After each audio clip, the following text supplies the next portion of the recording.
di Islam. Terus tadi yang sebelumnya Romi review, ada yang berbicara tentang literasi, ada yang berbicara tadi tentang manajemen juga seperti Pak Doni, tertarik dengan manajemen manajerial. Nah, kalau Bu Reni sendiri tertarik dengan hal seperti apa, Bu? Literasi berarti pergi itu Pak. Literasi. Oh gitu. Atau kalau mau cari aman, dan Kayak kebanyakan dari yang Romi review sebelumnya banyak yang studi kasus, kalau studi kasus saja gimana, Bu? jadilah Artinya Pak. nanti kalau misalnya Bu Reni ada yang kurang paham, nanti bisa tanya kepada kawan yang penelitiannya juga sama-sama studi kasus, Bu. Jadilah Pak, Jadi, cari aman aja lah Kak, cari aman, posisi aman aja lah. Jadilah cari Pak. aman ya, Bu. Iya, jadilah. Ya, siap, Bu. Ya. Oke, kalau Ya. gitu kita ubah.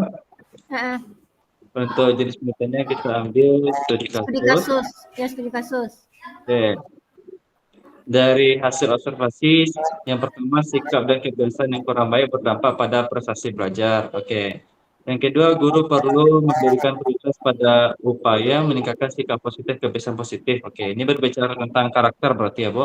Ya. Nah, berikutnya hasil wawancara guru dan sekolah menerka model pendekatan pembelajaran yang menarik, memberikan dukungan yang puji kepada siswa, menciptakan lingkungan belajar positif. Siswanya itu kurang minat, persepsi matematika sulit, sama kurang keyakinan diri. Nah, gini Bu, konsep untuk studi kasus ini untuk Bapak Ibu yang lain juga. Konsep dari studi pendahuluan itu adalah bagaimana ketika kita melakukan observasi dan melakukan wawancara, dia sebenarnya satu tali dan saling mendukung. Mendukungnya itu bisa dalam arti kata membenarkan dari hasil observasi kita, bisa juga bertentangan dengan hasil observasi kita. Nah, ini kan biasanya kita satu persatu dulu nih, kita observasi dulu baru kita melakukan wawancara. Nah, atau sebaliknya. Nah, ketika kita melakukan observasi dulu, kita melakukan pengamatan. Nah, pengamatan yang kita lihat A, B, C, dan D. Nah, tapi ketika kita melakukan wawancara, ternyata apa yang kita lihat itu sesuai dengan apa yang dijawab, apa yang kita tanyakan, jawabannya sama dengan yang disampaikan oleh guru dan siswa. Misal kita amati di lapangan, ternyata siswa tersebut tidak fokus dalam belajar matematik karena dia beranggapan matematik itu sulit. Pas ditanyakan kepada guru, ternyata guru membenarkan, iya Bu, memang kalau belajar matematik ini siswa itu nggak ada yang suka, makanya kalau saya nerangkan pun mereka jadi yang banyak nggak fokus. Dan berarti kata wawancara itu mendukung dari hasil observasi kita. Nah, sehingga dengan itulah kita bisa melihat di mana letak permasalahan-permasalahan dari hasil observasi dan wawancara ini. Nah, seperti itu, Bu. Jadi kalau kita lihat dari hasil observasi, sikap dan kebiasaan yang kurang baik berdampak pada prestasi bagi siswa. Nah, kira-kira dari hasil wawancara dan kepada guru dan siswa ini, ada tidak yang berbicara tentang sikap atau prestasi? Kita lihat satu persatu dulu. Benarkah model pendekatan pencarian menarik? Tidak ada kaitannya. Memberikan dukungan pujian kepada siswa? Bisa. Oke, berarti ini memenuhi. Yang kedua, guru perlu memberikan prioritas supaya meningkatkan sikap positif. Masih sikap juga. Lingkungan belajar yang positif. Oke, dari guru ini, dia ada kaitannya dengan hasil observasi. Nah, sampai sini paham Bu Reni? Paham Pak? Dikit Pak. Oke. Iya. Ya, dalam arti kata gini, Bu. Misalnya Ibu melakukan observasi dan melakukan wawancara. Nah, ketika Ibu melakukan observasi, Ibu menemukan fakta di lapangan seperti ini.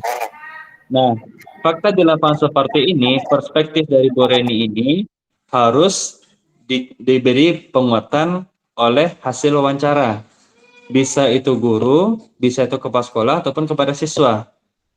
Nah, terkait dari apa yang hasil pengamatan dari Bu Reni tadi.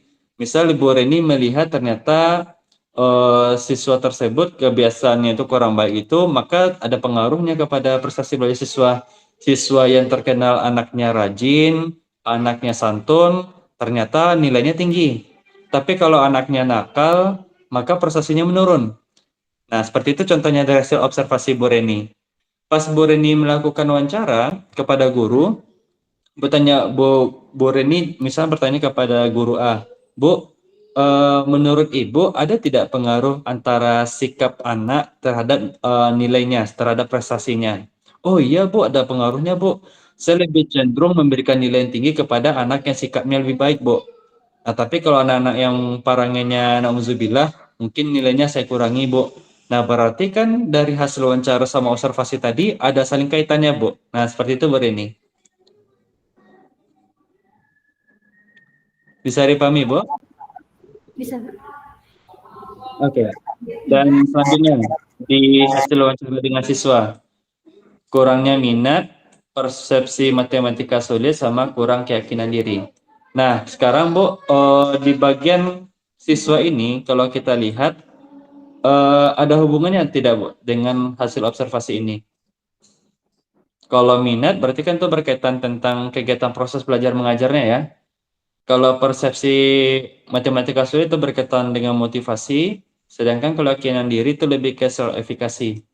Nah, ada kaitannya dengan sikap nggak, Bu, antara ini?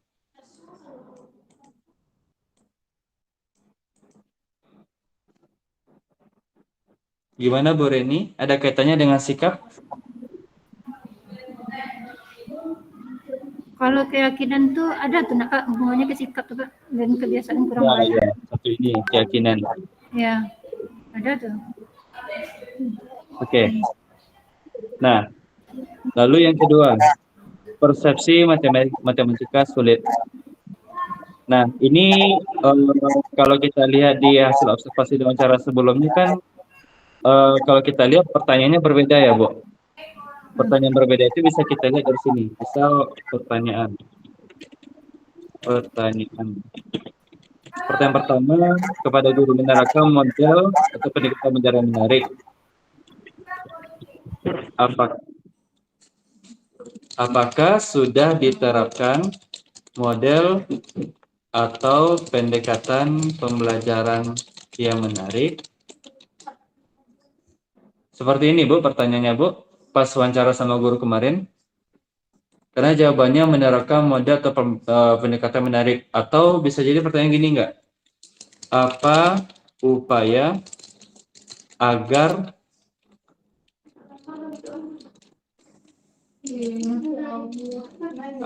siswa menjadi berminat dan keyakinan dirinya meningkat? Seperti ini, Bu, pertanyaannya. Yang kedua itu Kak, yang kedua Kak. Yang kedua ya. Nah, Maka terjawab dengan cara menerapkan model atau pendekatan pembelajaran menarik, memberikan dukungan, sama menciptakan lingkungan belajar yang positif. Nah, oke. Yang kedua ini. Nah, sedangkan untuk pertanyaan kepada siswanya, kalau bisa memang Ibu lebih banyak berbicara, kalau kita lihat kan dari gambaran observasi sama wawancaranya, arah penelitian Bu Reni ini lebih mengarah kepada karakter positif siswa yang berdampak kepada prestasi belajarnya, Bu. Betul, Bu? iya. Nah, Iya Kak. jadi untuk lebih bagusnya, karena sekarang Anda sudah mulai belajar ya, Bu. Kalau bisa nanti Bu Reni coba tambah eh, pertanyaan kepada siswanya yang mengarah ke situ juga, Bu. Jadi pertanyaannya itu nanti kepada siswa itu, nah,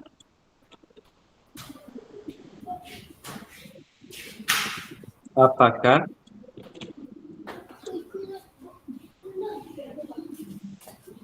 yang membuat Ananda lebih berminat belajar matematika? Pertanyaan kedua, apakah, apakah,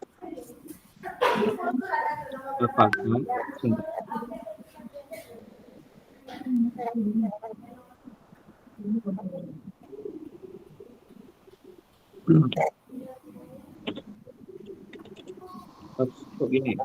Bentar ya, Bu. Oke. Nah, pertanyaan kedua, apakah bagaimana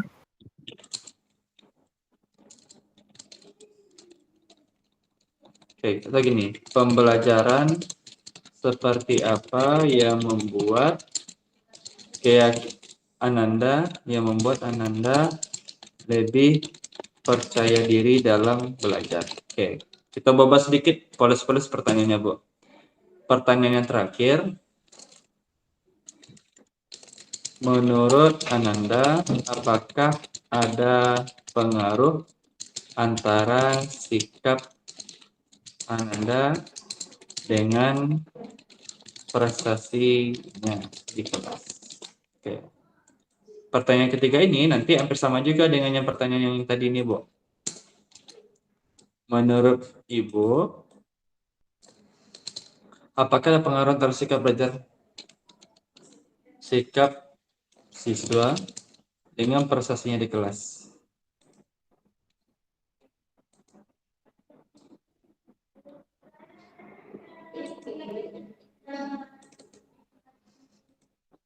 Nah, seperti itu, Bu Reni. Bisa dipahami, Bu? Insya Allah dikit, Pak. Ya, jadi prinsipnya untuk studi pendahuluan ini sebaiknya memang dari awal itu kita sudah menentukan studi kasusnya itu kita nanti tertarik membahas tentang apa. Ketika Bu Reni tertarik membahas tentang karakter siswa, maka arahkan observasi yang Bu Reni lakukan dan wawancara yang dilakukan sesuai dengan karakter siswa tadi. Nah, jadi itu gunanya apa? Itulah yang gunanya nanti kita lebih mudah menentukan variabel dan juga identifikasi masalah. Nah, sama seperti Bapak Ibu sebelumnya, ketika kita berbicara tentang media pembelajaran, kita tertarik mengembangkan media pembelajaran, maka observasi dan wawancara yang kita lakukan itu sekali berbicara tentang media pembelajaran. Kita lihat dari hasil pengamatan kita bagaimana media pembelajaran yang sudah ada, apa permasalahannya. Wawancara pun juga seperti itu.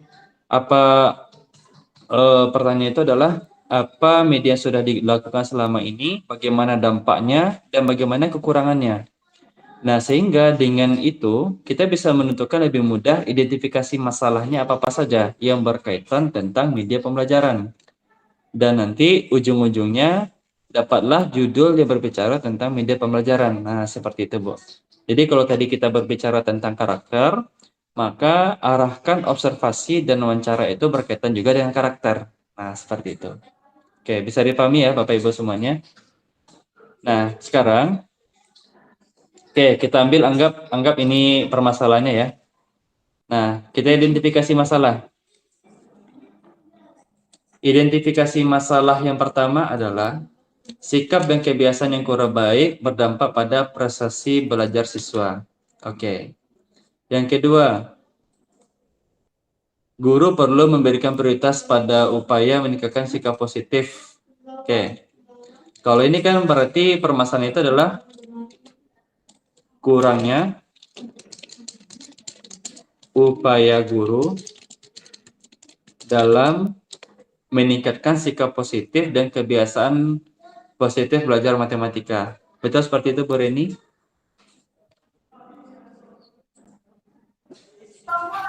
Iya, Pak. Oke. Nah, berikutnya hasil wawancara guru. Merekam mode pendekatan yang menarik. Ini bukan. Memberikan dukungan pujian kepada siswa, ini bukan. Ini semuanya solusinya ya. Kita fokus ke permasalahannya dulu. Di mana letak masalahnya? Kurang minat, kurangnya minat belajar siswa. Persepsi matematika itu sulit. Yang terakhir, kurangnya keyakinan diri siswa. Oke. Nah, baik Bapak Ibu semuanya, identifikasi masalah dia berangkat dari studi pendahuluan. Apa masalah yang kita temukan dari hasil observasi dan hasil wawancara, maka kita masukkan semuanya di dalam identifikasi masalah. Sampai di sini bisa dipahami Bapak Ibu? Insya Allah, Pak. Oke. Dari Bapak Ibu yang lain? Kita sambil mereview ya. Bisa dipahami sampai di sini?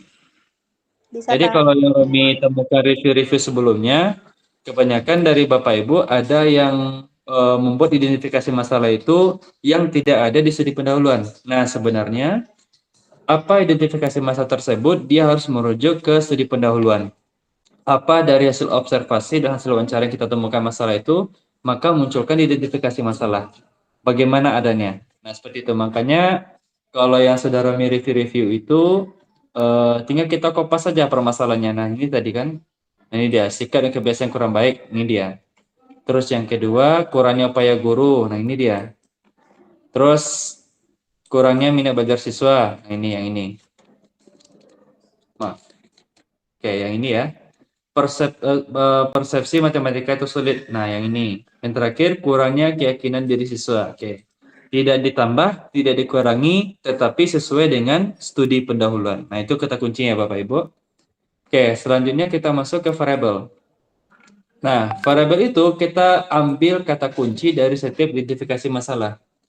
Kita lihat yang pertama, sikap dan kebiasaan yang kurang baik berdampak pada prestasi belajar. Ada dua variabel di situ. Yang pertama ada berkaitan tentang sikap dan kebiasaan. Yang kedua adalah prestasi belajar. Oke. Bisa dipahami bagaimana cara membuat variabel Bapak Ibu? Bisa, Pak. Oke, kita lanjutkan. Kurangnya upaya guru dalam menegakkan sikap positif. Ini berarti tentang sikap positif. Yang kedua, kebiasaan positif belajar. Berarti kebiasaan positif. Oke, lanjut. Kurangnya minat belajar siswa. Kata kuncinya apa? Minat belajar. Enter. Berikutnya, persepsi matematika itu sulit, berarti perspektif belajar. Terakhir, kurangnya keyakinan dari siswa, berarti variabelnya adalah keyakinan diri. Oke. Sampai di sini bisa dipahami Bapak Ibu bagaimana cara menentukan variabelnya? Pak Romi, tanya Pak Romi, perspektif atau persepsi itu, Pak Romi? Ya kan persepsi matematika itu sulit. Oh iya, maaf persepsi ya. Oke, Bu Romi dia dulu. Persepsi. Thank you. Persepsi belajar. Nah ya Bu. Oke, bisa dipahami Bu Reni? Insya Allah Pak. Oke, dari Bapak Ibu yang lain ada yang ditanyakan? Dari Bu Iin, Bu Leni, Pak Rahmat, sama Bu Sri, ada Bu Mili, bisa dipahami? Izin Pak Romi. Iya, silakan Bu Leni. Maaf kalau background suaranya ya agak berisik, masih di sekolah ya Pak Romi. Masya Allah, siapa Leni? Sebelumnya apaan Pak Romi, banyak nggak ikut ya, baru satu kali pertemuan ikut. Jadi kondisinya begini Pak Romi, kalau background S1 saya itu sarjana teknik ya. Iya, Pak.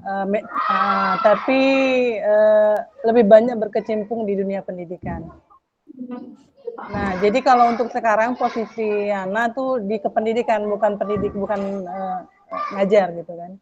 Karena Ana di Wakaf sekaligus PJ BPI. Kalau misalnya Ana ngambil juga yang seperti Bu Nurma ini, tapi beda ya dalam hal implementasi BPI-nya, apakah boleh itu? Iya, boleh Bu Leni. Nah, biasanya bahkan memang kalau studi kasus itu paling letak terbarunya itu adalah di beda sekolahnya. Seperti itu Bu. Ya, misal kalau yang Bu Norma ini di SDT 3 Askia, nah misalnya Bu Leni juga di tempat Ibu. Ya. Berbicara cocok bagaimana sih efektivitas dari BPI di sekolah Ibu dengan sekolah yang Bu Norma ini. Kan biasanya kalau kita di S2 itu tempat penelitiannya nggak cuma satu, Bu. Makanya kita di judul penelitian kita itu kita bunyi saja secara umum, misal kayak apa di SDIT di Kota Padang contohnya, atau di mana kasusnya. Kalau sementara coret-coret ya Pak Romi, judul penelitian itu implementasi program Bina Pribadi Islami di SD kita Najmi Hayati Lubuk Batung gitu kan. Nah, cuman penjabarannya belum selesai Pak Romi karena coba loading dulu dengan materi Pak Romi hari ini. Siap, siap, Bu, siap, Bu. Nanti kalau bisa nanti kita review juga punya Bu Leni. Jadi nanti bisa langsung kita eksekusi aja, Bu. Mumpung ini sisi pendalaman materi. Ya, syukran Pak Romi. Oke, apa Bu Leni? Baik, dari Bapak Ibu yang lain ada? Kita lanjut. Nah, bisa kira-kira kalau yang Romi lihat rata-rata banyak yang keliru dalam membuat variabel. Jadi variabel itu bukan lagi berbicara tentang bahasa tentang masalah ya Bapak Ibu, tetapi benang merahnya. Jadi kalau misalnya diidentifikasi masa itu sikap dan kebiasaan yang kurang baik, maka itu berkaitan tentang sikap dan kebiasaan. Kalau prestasi belajar siswa yang berkurang, berarti ini berkaitan tentang prestasi belajar. Nah, seperti itu. Ambil benang merahnya. Oke. Baik, kalau gitu kita lanjutkan. Nah, sekarang membuat penelitian relevan. Nah, cara paling gampangnya, Bapak Ibu, nanti di real kenyataannya, rekomendasi Romi Maaf seperti Pak yang Romi Romi, sampaikan. Ya, maaf silakan Pak, Bu Reni. Ya, Bu. mau nanya lagi. Ini tadi kan di link Ibu Ismira itu kan ada latar belakangnya Pak. Berarti latar belakangnya yang mana nanti kita isi tuh Pak? Kondisi lapangan keprihatinan dan rencana solusi yang menuntut diperlukannya penelitian katanya. Di dalam Iya, link Ismira tadi Pak. Kemana iya, Bu. perginya itu Pak? Tinggal di kopas saja, Bu. Kopas yang pertama itu di studi pendahuluan. Nah, setelah studi pendahuluan, baru nanti di kopas berikutnya identifikasi masalah. Setelah itu, setelah identifikasi masalah, baru nanti penelitian relevan. Sampai nanti penelitian relevan, baru nanti peneliti tertarik mengangkatkan judul tentang ini. Nah, gitu, Bu. Jadi dari tabel ini bisa Bu nanti bahasakannya dalam bentuk paragraf nanti, Bu. Nanti akan kami ajarkan bagaimana cara kita menjadikan, menerjemahkan. Ada nanti Bu, dari kita pakai AI nanti. Jadi AI itu nanti membantu kita bagaimana cara kita menerjemahkan dari bahasa dalam bentuk tabel, dalam bentuk poin-poin, menjadi dalam bentuk paragraf. Nanti kami ajarkan Bu.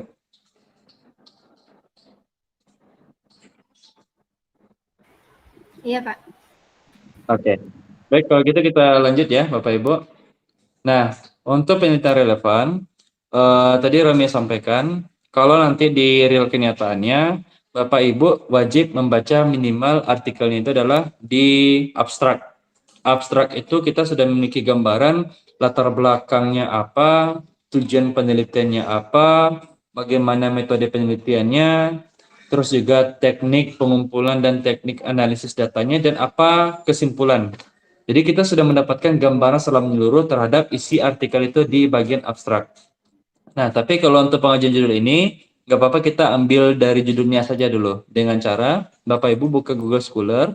Setelah itu, ketikkan kata kuncinya seperti ini. Yang pertama, ketikkan dulu jenis penelitian kita. Karena di sini Bu Reni ambil studi kasus, tulis di sini studi kasus. Lalu untuk variabelnya tinggal Ibu copy paste seperti ini, copy paste dan enter. Nah, jadi Bu Reni nanti akan menemukan penelitian relevan yang berbicara tentang kata kunci Bu Reni tadi di sini. Nah, tinggal langkah berikutnya adalah Bu Reni tinggal menyesuaikan kira-kira dari judul penelitian yang sudah ada ini, Bu Reni condong, Bu Reni lebih tertarik membahas tentang apa. Nah, karena sebelumnya kita sudah mengamati, sudah kita tiru, sekarang waktunya kita modifikasi. Nah, nanti dengan cara seperti ini. Kita masuk tiru dulu. Penelitian relevan. Nah, Bu Reni silakan pilih di judul-judul ini mana yang kira-kira Bu Reni tertarik untuk membahasnya. Silakan dipilih Bu, nomor 1, 2, 3, atau 4. Atau nanti kalau Ibu mau minta ke bawah untuk halaman berikutnya, tinggal belanja ke Romi, Bu.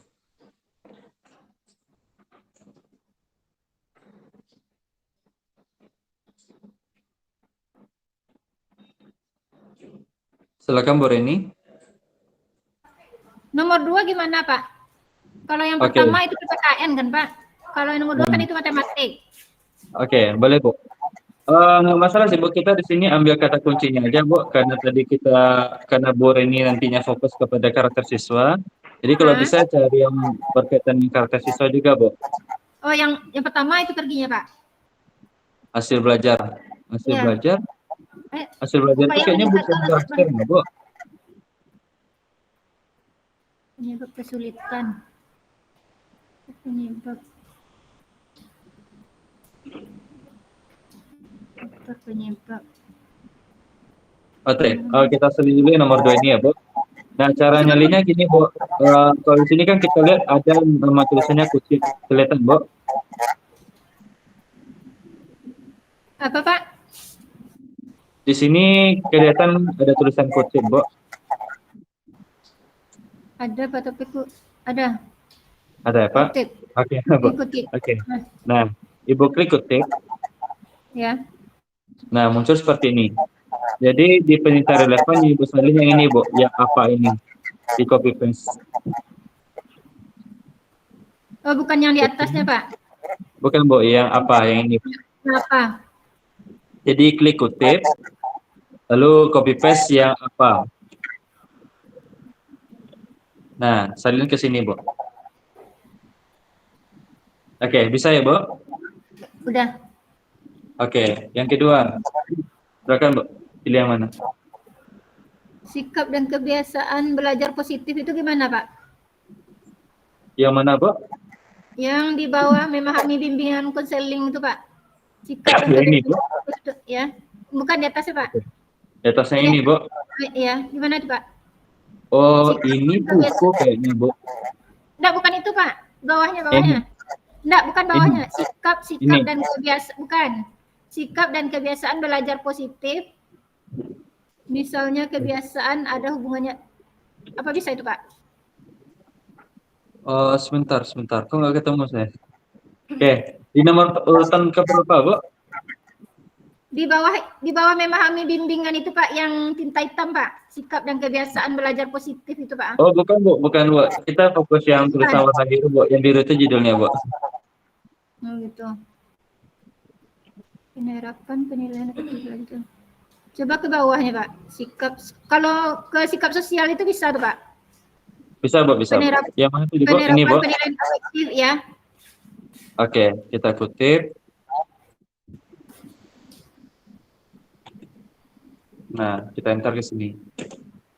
Oke, satu lagi, Bu. Satu lagi. Hubungan antara peran guru. Kalau hubungan antara peran guru dan sikap siswa dengan kebiasaan enggak. Boleh nggak apa-apa, Bu? Nanti kan kita edit judulnya, Bu. Kita modifikasi, Bu. Oh, gitu. Kita cuma ambil Iya. idenya saja. Ayo, bisa tuh, Pak. Ini, Bu. Hubungan antara ayah. Oke, kita copy paste dan selesai. Nah, oke, sudah kita tiru, Bu, penyelesaian relevannya sesuai dengan yang ada di Google Scholar.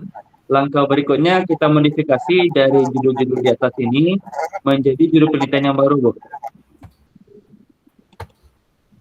Oke, kita hapus dulu. Nah, di antara tiga ini, Ibu lebih tertarik ambil judul yang mana, Bu? Nanti kita edit sama-sama.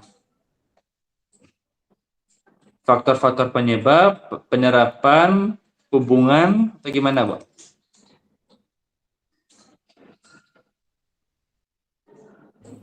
Yang di atas, Pak. Yang pertama. Faktor itu. Faktor-faktor penyebab kesulitan belajar matematika. Kesulitan belajar matematika Pada siswa kelas 4 sekolah dasar. Oke. Yang pertama tadi ya, Bu? Oke, kita coba kali dulu. Pada siswa kelas 4 sekolah dasar. Nah, sekarang kalau kita lihat kan judulnya mirip, Bu, sama yang di atas. Sekarang tinggal kita poles kira-kira di mana bisa kita tukar. Faktor-faktor penyebab. Nah, kalau Ibu tadi kan berbicara tentang prestasi belajar ya, Bu? Yang ini tadi. Iya. Nah, bisa kita masukkan di sini. Faktor-faktor penyebab prestasi belajar matematika siswa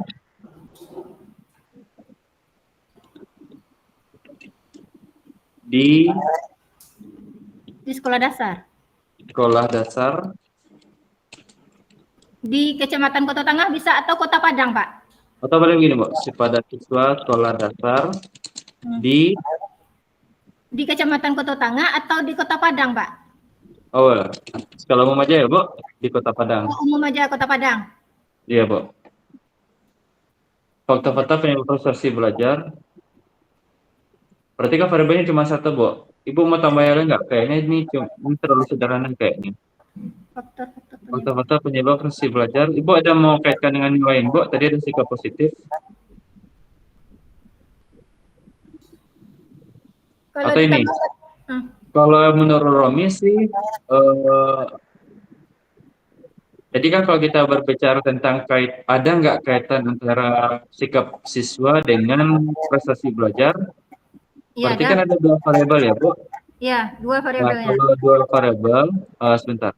Oh, salah buka. Oke, sebentar ya, Bu. Romi admit ada yang berpesan. Oke. Nah, kalau kita pakai nomor 3 gimana, Bu? Nomor 3, hubungan antara peran guru itu, Pak. Iya. Hubungan antara peran guru dan sikap siswa berarti hubungan antara karakter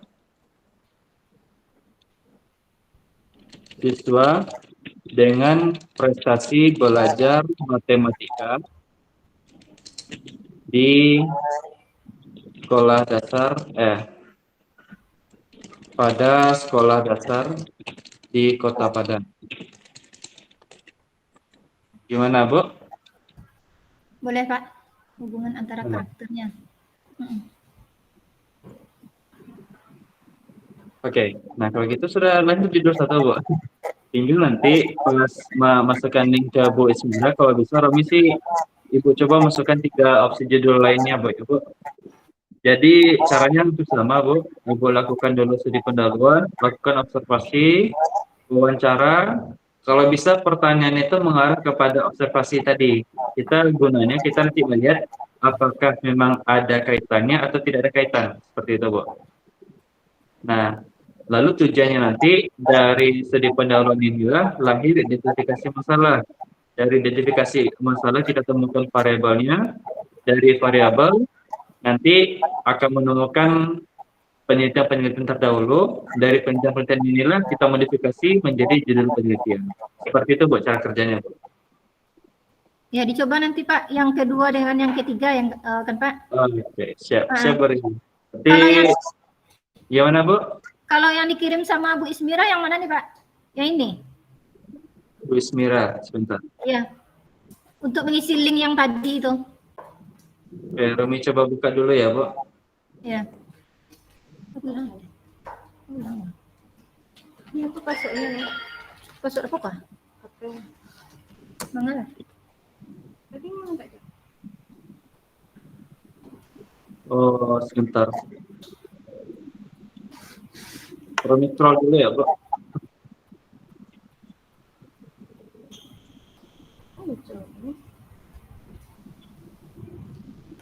Tinggal kurang apa? Sebentar. Link. Atau kalau ketemu dulu boleh dibantu. Oh, ini nih, selesai ketemu. Oke, rencana judul penelitian. Berarti teruskan dulu judulnya yang di bawah tadi, Bu. Ya, tiba di latar belakangnya itu, Pak. Yang latar belakang itu yang mana diisikan tuh, Pak? Oke, nah caranya seperti yang ditunjukkan ya, Bapak Ibu semuanya. Sebentar. Oke, Romi rekam baru, nanti tinggal ditonton aja.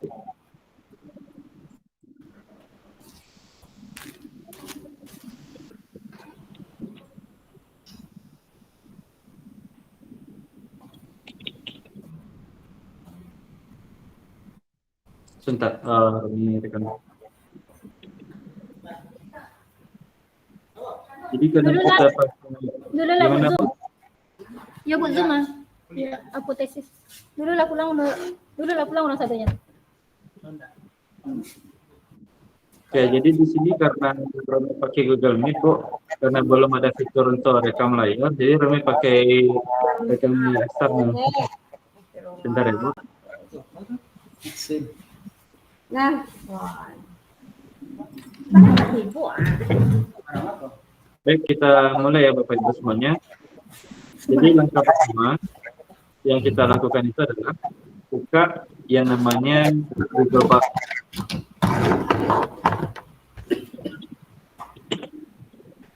Oke. Belum satunya, sebentar. Oke. Baik, sudah kelihatan Bapak Ibu? Oke. Buka Google Bar, lalu klik yang Google Gemini ini. Nah, langkah berikutnya kita berikan perintah sesuai dengan yang ada di link Google Form tadi, yang tadi. Latar belakang. Kita salin di sini dulu, latar belakang. Kondisi lapangan. Keprihatinan dan rencana solusi yang menuntut penelitian. Oke, kita copy paste, kita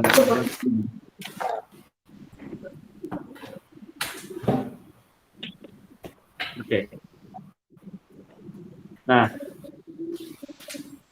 kita buat perintah seperti ini. Buatlah latar belakang dalam kurung kondisi lapangan, keprihatinan dan rencana solusi yang menuntut perlunya penelitian berdasarkan informasi di bawah ini.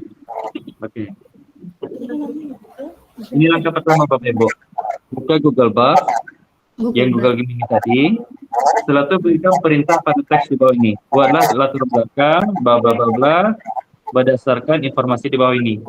Nah, langkah berikutnya tinggal kita sebentar. Oh iya, sebentar. Stop sharing dulu. Kami bagi dulu ya, Bu, sebentar.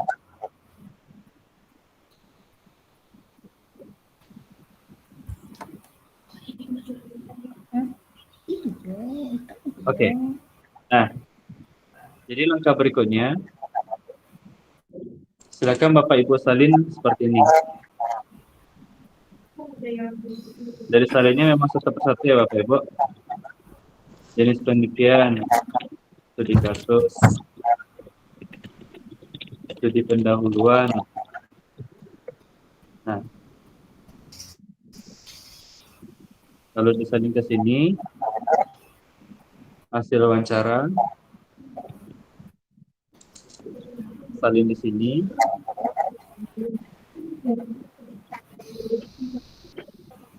Ini yang benar.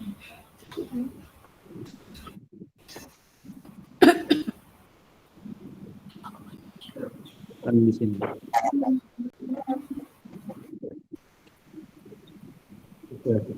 Nah, berikutnya identifikasi masalah juga kita copy paste.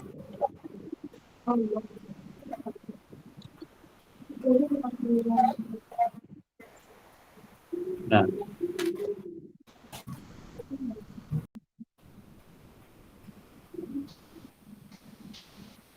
oke. Nah, khusus untuk yang Google Bar ini, variabel nggak perlu disalin Bapak Ibu. Jadi setelah kita copy paste identifikasi masalah, kita lanjut ke penelitian relevan.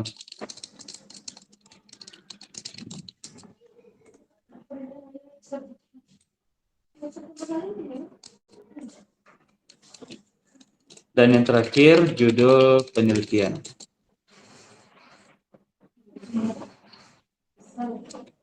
Oke. Baik. Nah, bisa dipahami Bapak Ibu. Jadi setelah kita buka Google Bar atau Google Gemini, kita bikin sebuah perintah. Jadi ibaratkan kalau ibarat seperti kayak apa ya, kayak bos sama pembantu. Jadi Google Bar ini adalah pembantu kita, asisten kita. Jadi nanti kita tinggal memberikan sebuah perintah, lalu kita berikan informasi yang kita butuhkan, tinggal nanti dia yang memproses sendiri. Nah, ini cara tolnya Bapak Ibu, tapi nanti di pertemuan kita berikutnya tentang bab 1, itu nanti akan mengajarkan dasar-dasarnya. Bagaimana kerangka dalam membuat sebuah latar belakang. Nah, tapi karena ini kita untuk judul penelitian, gak apa-apa mengajarkan cara cepatnya. Jadi berikan sebuah perintah seperti ini. Yang kedua, tinggal kita copy paste semua informasi yang ada di tabel, yang di tabel ini tadi ya. masukkan semuanya kecuali variabel. Oke, sampai di sini bisa dipahami Bapak Ibu?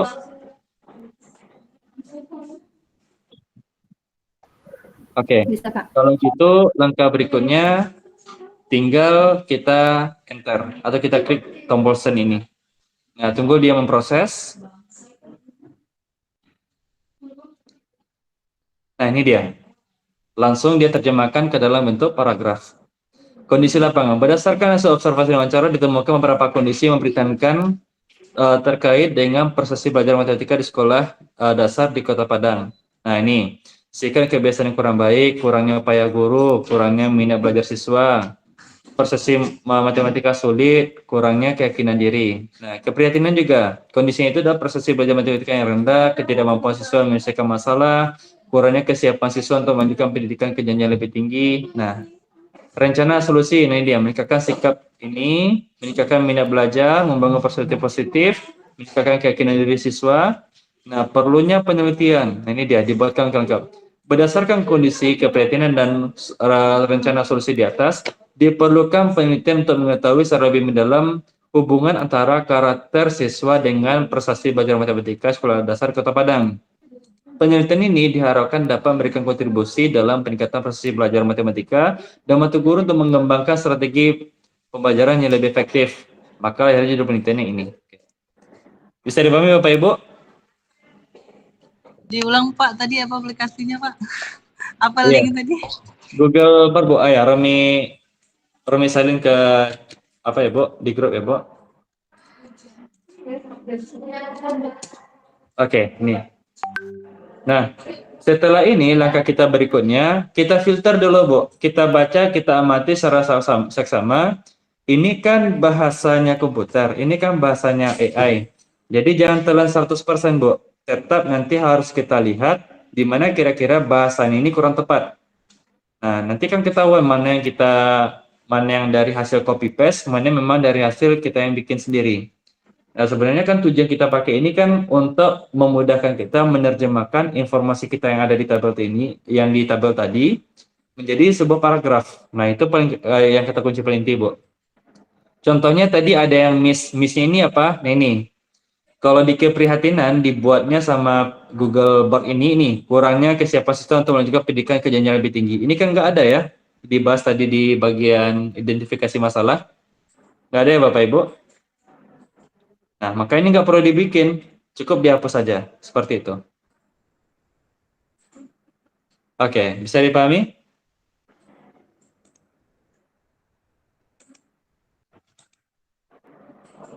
Gimana Bapak Ibu, sudah bisa dipahami? Oke, nah kalau gitu ya sudah selesai. Tinggal nanti diajukan ke apanya, ke dosennya. Seperti itu, Bu.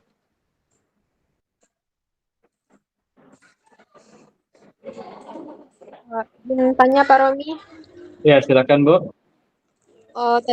tadi untuk memasukkan perintah dalam Google Gemini yang tidak dimasukkan variabel ya Pak?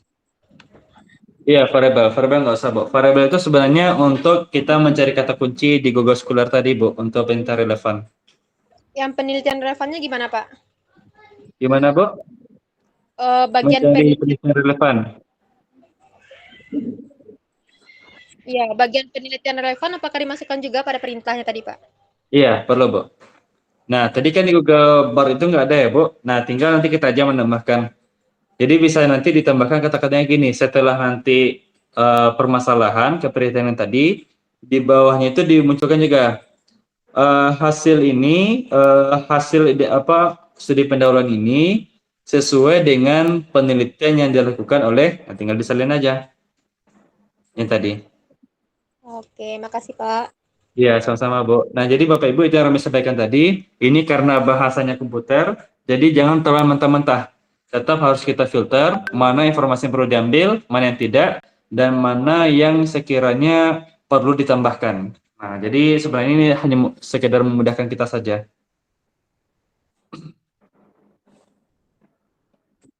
Oke, baik Bapak Ibu, ada yang mau ditanyakan lagi? Sudah paham dengan apanya, dengan penugasannya? Terus nanti dari penugasan ini nanti bisa dijadikan ke dalam bentuk judul penelitian sebagai bahan tesis Bapak Ibu semuanya. Cukup kira-kira? Izin bertanya Pak Romi. Ya, silakan Pak Rahmat. Di dalam Google Form yang diminta diisikan oleh jurusan kan untuk rencana tesis ini poin-poinnya kan tadi ada latar belakang, tujuan penelitian, kemudian rencana metode penelitian yang akan digunakan. Nah, metode penelitian ini yang apa isinya Pak Romi? Yang metode penelitian ya Pak? Oke. Ya. Di sini kalau share dulu. Bentar. Oke, kita search kembali. Oke. Nah, tadi kan gini. Sebentar. Nah, tadi ya seperti itu Bapak Ibu, seperti yang Rami sampaikan sebelumnya, di mana ketika kita nanti untuk real judul penelitian kita nanti, maka penting kita membaca isi artikel tersebut minimal di bagian abstrak. Karena di bagian abstrak itu tadi yang seperti yang Rami sampaikan, ada latar belakang, ada tujuan, dan ada metode penelitian.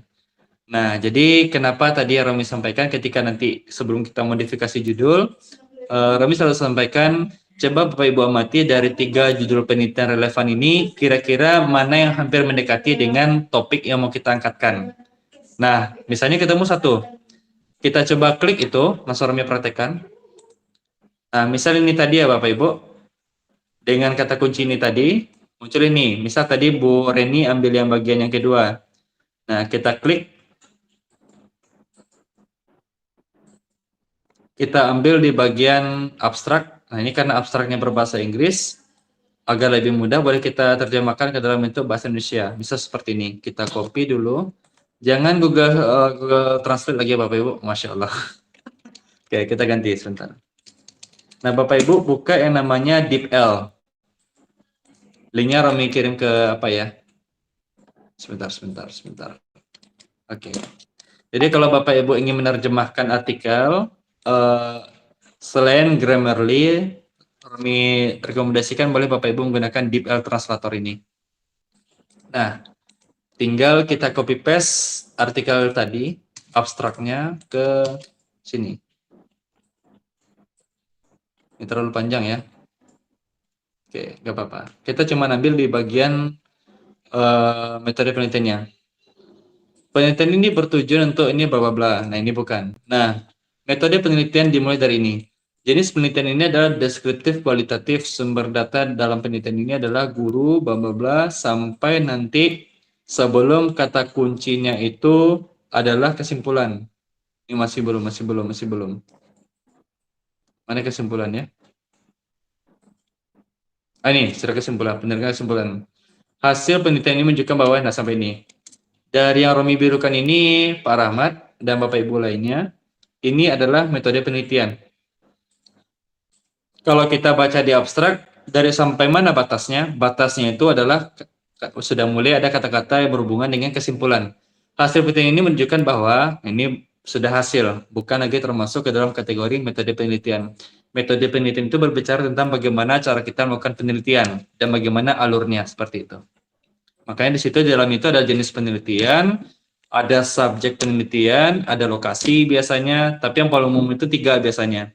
Ada jenis penelitian, ada teknik pengumpulan data, dan teknik analisis data. Nah, seperti ini. Di sini jenis penelitiannya deskriptif, sumber data penelitian itu guru dan siswa, teknik pengumpulan datanya ada observasi, wawancara, dan dokumentasi. Nah, setelah itu nanti untuk tahapannya atau teknik analisis datanya ada reduksi data, penyajian data, dan penarikan kesimpulan. Seperti itu. Ini termasuk dalam kategori dalam kategori metode penelitian. Seperti itu, Pak. Berarti kalau dari contoh yang ini Pak Romi, metodenya jenis penelitiannya deskriptif kualitatif. Iya, sebenarnya dia hampir mirip Pak dengan studi kasus. Kayak tadi ya Romi sampaikan tadi kepada Bu Reni juga. Kalau bisa memang ini kan untuk jari judul aja ya. Tapi kalau nanti untuk realnya ketika Bapak Ibu memasukkan ke dalam link, berarti Bapak Ibu wajib untuk membaca abstraknya. Karena dari abstrak itu akan ketahuan apakah ini benar-benar studi kasus atau bukan. Ini kan penelitian deskriptif ya. Ada lagi Pak.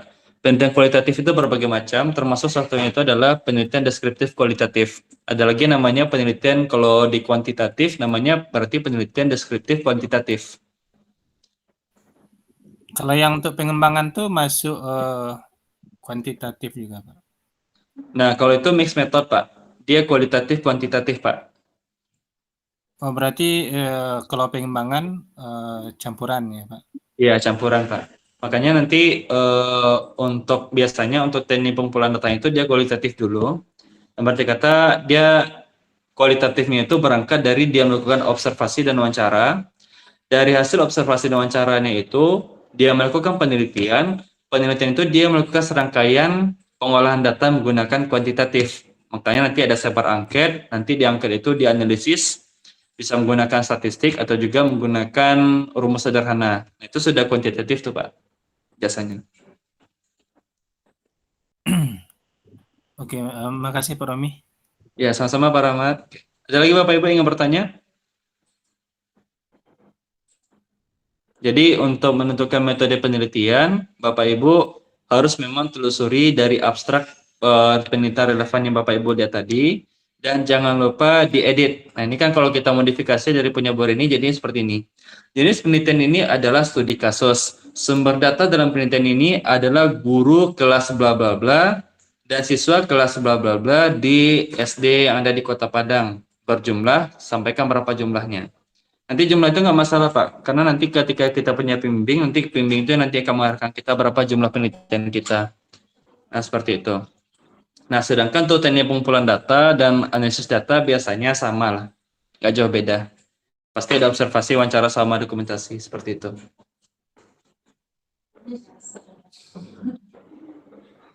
Oke. Baik, bisa dipahami Bapak Ibu sebelum kita tutup.